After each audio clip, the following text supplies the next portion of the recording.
r/ProRevenge. Hippity hoppity, you damaged my property. Bippity boppity, I'm calling the coppity. Bippity boppity boo, they're taking your kids too. I apologize in advance for the length.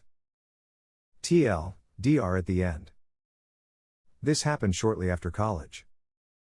My mom is a retired, disabled woman who now owns her house on a quiet residential cul-de-sac. She has lived there longer than anyone else. Her neighborhood has designated parking spaces at the end of the cul-de-sac, all with the addresses of each house painted in the parking space. My mom doesn't get out much, so I use her designated parking space. At the time, we lived in the same city and I visited her weekly to bring groceries, fix broken things, cook for her, etc. My mom parked her car in the backyard of her house, since she went out so little. Mom kept busy by gardening or baking/buying cookies for the children on the street. Mom's neighbor, Ivy, never parked well. Whenever I stopped by, her car was always parked so close to my car that I had to park on the curb. I wouldn't have cared about Ivy's piss-poor parking but for two things. 1. She had 4 or 5 kids and had parties almost every weekend, leaving trash in Mom's yards. 2. I loved my car, a 2016 metallic ice blue Dodge Challenger Hellcat, the first car I had ever purchased brand new. I washed that car once a week, detailed the interior, and had rules against eating, drinking, or even leaving trash in my car. It was my pride and joy. Mom had called the police throughout Ivy's residence because of the parties. Ivy's guests would fill up the cul-de-sac with their cars, obstructing traffic, and get into loud, drunk fights at and after midnight. I often found empty beer bottles, empty condom wrappers, cigarette butts, and empty crack baggies on the fence between the properties, mostly on Ivy's side of the fence. This is all important information. One Saturday while having dinner at Mom's house, I heard a loud crash and my car alarm went off. I ran outside to see Ivy's older model Honda Accord back out of her parking space and speed down the street. Ivy's Accord had a dent from the front bumper to the door and the headlight had popped out. I approached my Challenger with trepidation and screamed in anguish at what I saw. My car, my beautiful 3-week-old car with less than 500 miles on it, had a dent stretching from the passenger's door to the front bumper and the right front wheel was tilted at a 30-degree angle. I was livid and in anguish as I called the police, filed an online claim with my insurance, and arranged for a tow truck to take my damaged car to the dealership.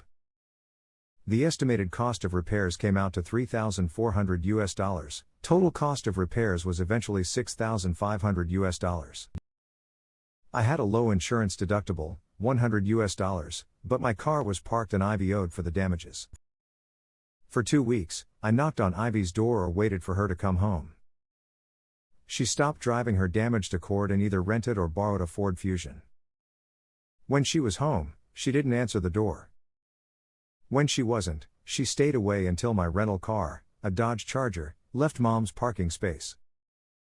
I left a note on Ivy's door for her to call me, but only received harassing calls from restricted phone numbers or people blaring air horns in my ear when I answered. The Revenge. About 2 weeks after the accident, Ivy's children came to Mom's house for some cookies. I noticed that 2 of them had bruises around their eyes. If Ivy hadn't hit my car, I still would have done what I did, but maybe not as underhandedly. I had Mom take pictures with and of the children but waited until the next party to strike. Ivy had a party that night or the night after. Mom called me to let me know and I installed an app onto my phone that gave me a fake phone number. I called 911 and reported the party. There's a loud party at 1007 Mountain Drive, and I'm worried because the children are around all these drunk adults. Please, hurry. Mom called to let me know the police had arrived. I drove to her house, stopping by the grocery store first so that appeared to be the reason, and saw Ivy and her boyfriend Bane already sitting in the back of a squad car. From a news broadcast, that night, I found out that Bane had warrants out for his arrest. Initially, the charges were disorderly conduct and disturbing the peace. However, Mom turned over the photos of the children, anonymously mailing them through the post office with Ivy's address and name as the return address. Less than a week later, Ivy and Bane were charged with child abuse charges. I think Bain was charged with more severe charges as well for abusing Ivy's daughter. Either way, the children ended up in foster care, and Ivy and Bain ended up in prison. TL, Dr. My car was hit by such a foul witch, being a pro I played a snitch. Her children had bruises, she had no excuses. My plan went well, no hitch. A response to the post. You get an upvote just for that TL, Doctor. Beautiful. Edit. Tie for the silver. A response to this comment. I upvoted as soon as I read the title. Also beautiful. A response to the post. Greater than the estimated cost of repairs came out to $3,400. Total cost of repairs was eventually $6,500. They always underestimate. OP's response to this comment. The $3,400 was for replacing the fender, repairing the passenger's door, replacing the bumper, and replacing the headlight. The shop tried to repair the right front rim but had to replace it and a hub and bearing, then adjust for the 3-stage paint. A response to the post. Your poems are amazing. OP's response to this comment. LOL, I try. A response to the post. Did she pay for your car? A response to the post. Your car may have been a tragedy, but you saved multiple children's lives. Thank you.